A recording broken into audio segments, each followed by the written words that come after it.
Hey everyone, this is Lauren from Wearing History, and I am showing you some tutorials for the 1930s Baby Layette pattern. We've gotten to where we're going to do the lace for the front. The instructions say to cut 41 inches of lace, which will be for the neck and for down the front of the placket. Now, I have gotten this lace, I don't remember where. It's from an heirloom sewing store, either Martha Pullen or Farmhouse Fabrics, more than likely. And the reason that I've chosen this one is that they're still made in the old-fashioned way, where the header of the lace actually has threads that you can pull to gather. That would have been what would have been done during the time period. Sorry, you can hear my cat in the background meowing. If you can't get a hold of one of these laces, you can run a gathering stitch, just a running stitch along the border, header, I think it's called, of the lace, and then you can pull it in to fit. Now it says to cut 41 inches, and it doesn't say how much is for the front placket and how much is for the neck, so you're just going to have to eyeball that since we're going off of the original period instructions. I don't think you need too much lace gathering because it'll cause it to stick up funny, and at the neck you probably don't want it to be rubbing on your baby's neck or granddaughter or grandson or whoever you're making it for. Anyways, let's get in closer and I'll show you how to get the thread for the header. Now, I forgot to say that you're going to want to pre-wash or pre-shrink this somehow, either by steaming it really well or by actually washing it. So if you separate this a little bit here, you can tell that there are some threads in the header. Let's see if I can zoom in closer. There, so you can see that there are some threads in here. If you can't get in there with your fingers, you can try to separate it with a little a pin or some other tiny little thing that can get in there. What I'm going to do is start pulling one of these threads. You have to do it really slowly or else it might break. So grab it with your nail or tweezers maybe.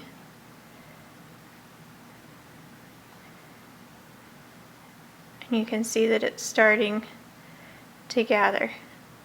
Work just a little bit at a time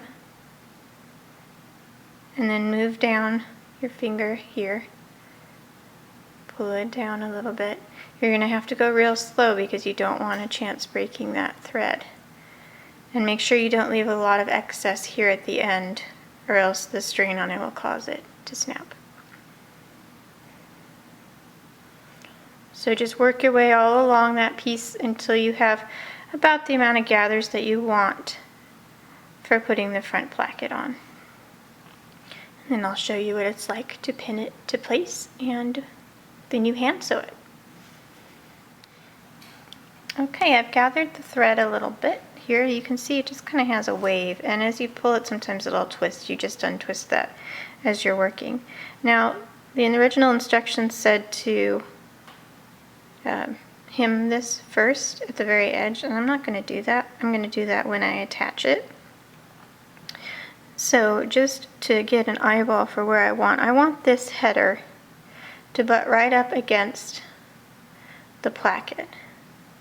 I know in modern sewing a lot of times we will encase the edge in the seam itself, but these period instructions have us do it a little bit differently, and since this is a old-fashioned traditional pattern, I'm trying to do it the old-fashioned traditional method.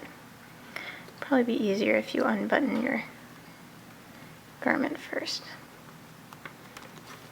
My buttonholes are a little tight. Okay. So pin it right next to the edge. Work your gathers down a little.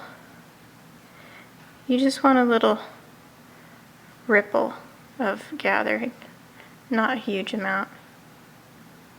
Don't pull the lace too tight because you don't want it to pucker on you when it's sewn.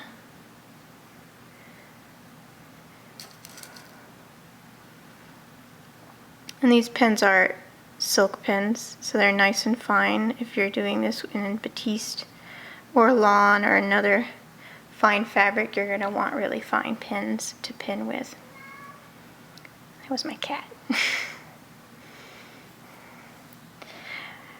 Alright. Untwist it. Work some of the gathers down.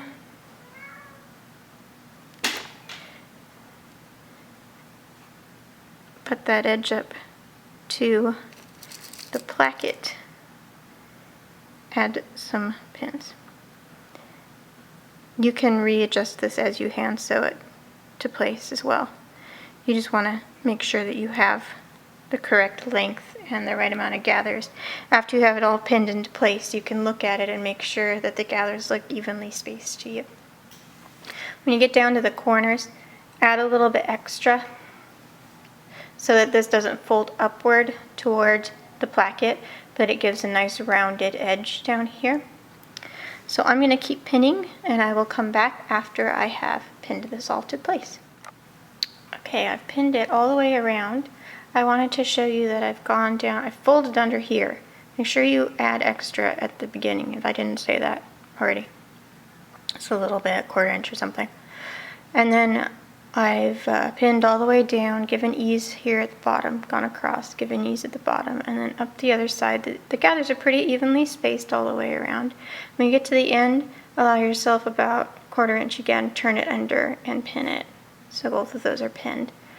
Now, realize that it goes down this side and then across here and then up the other side. It doesn't go back up the front of the placket. You can do it that way if you want to. They may have done it that way in the original instructions. I don't remember.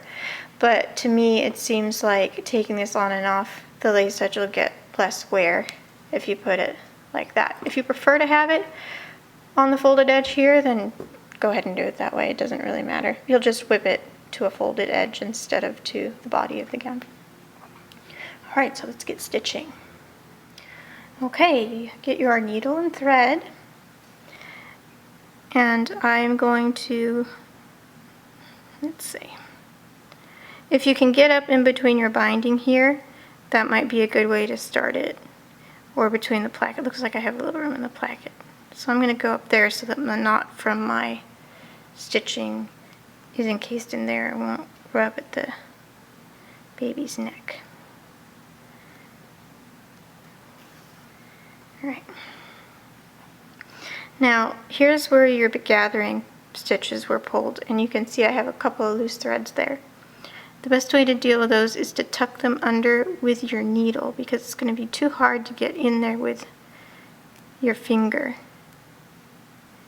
Alright, once those are tucked in, give it a little, tiny little tack to secure.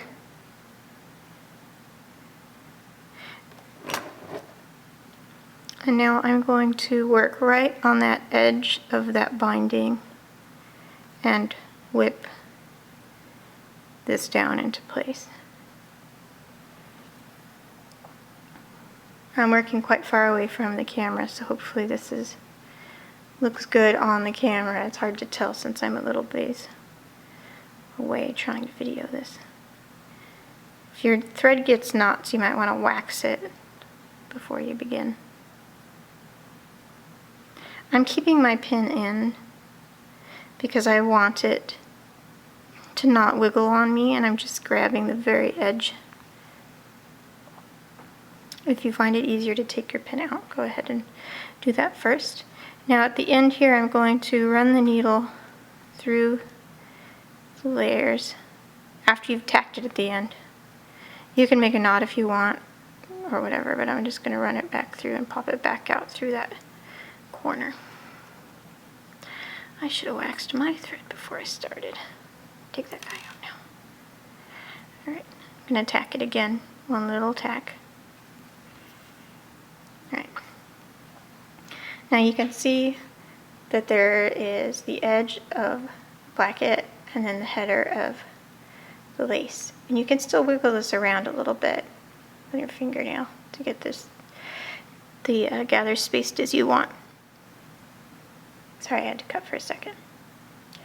Alright, so in the period 1910s book, it says that you're going to go, it would be like whipping a lace to itself, but the same method still applies, or I mean a straight lace to a gathered lace. Go in really close to the edge here, and then you're going to pop it out. Smaller the stitches you can do, the better, since this is such teeny tiny work on a teeny tiny garment. You're going to want to grab in between some of the lace and then go in the header again. The placket again. Go over a few more holes of your lace. Go in the edge of the placket. Ooh, that's really little. There we go.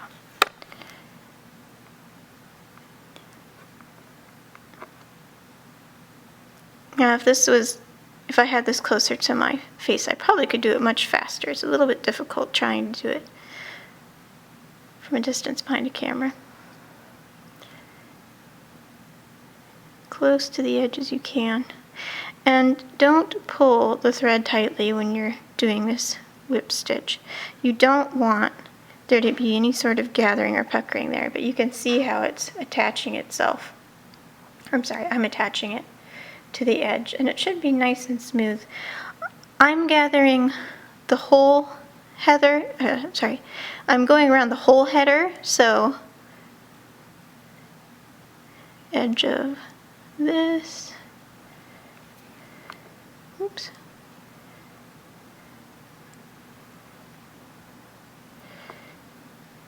and underneath the whole header of the lace.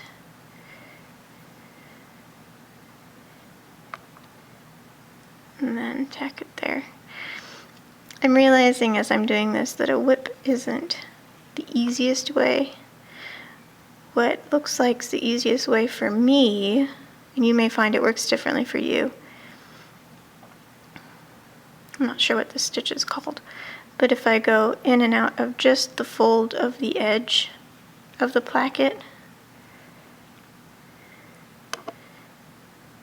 and then around the header, and then I go back in real close to where I came out of the edge of the placket.